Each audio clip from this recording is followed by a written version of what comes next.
జగనన్నకి వెల్కమ్ చెప్తున్నాము. ఒక్కసారి ఇక్కడ ఉన్న జనాన్ని చూస్తే చంద్రబాబు గుండెల్లో రైళ్లు పరిగెత్తుతాయి. అదే జగన్కి ఎందుకు ఓటేయాలో చెప్తాను వినండి.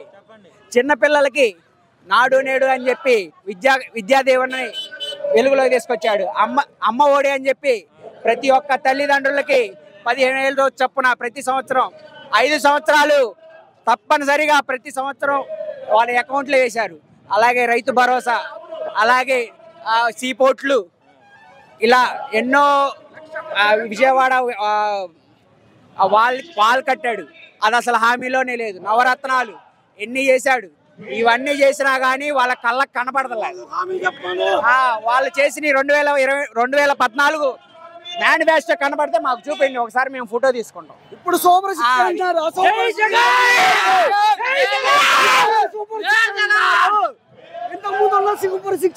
పాలన నచ్చితే ఓటేమని చెప్పిన తమ్మున్న నాయకుడు మా జగనన్న. పాలన నచ్చితే ఓటేమని చెప్పాడు. 14 ఏళ్ళు ముఖ్యమంత్రి చేసి చంద్రబాబు నాయుడు ఏ రోజన్నా నేను పలానిది చేశాను నాకు ఈ ఓటేయండి అని చెప్పాడా? చెప్పే దమ్ముందా? లేదు. నాకు అవకాశం ఏంటి, నేను చేస్తాను. వాలంటీర్లకు 10,000 ఇస్తాను అంటే వాలంటీర్లు ఆయనకు నచ్చిందిగా. 1,26,000 సచివాలయ ఉద్యోగాలు ఇచ్చాడు. అప్పుడు ఏమైంది? అప్పుడు ఉద్యోగాలు ఏమన్నాడు? పింఛన్ ఆపేశాడు.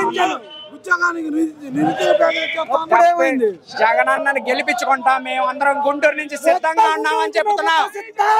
గుంటూరు నుంచి సిద్ధంగా ఉన్నామని చెప్పుకోవడానికి మేమందరం ఈడ జగనన్నకి వెల్కమ్ చెప్తాను వచ్చాం. జై జగన్, జై జగన్, జగన్ సీఎం.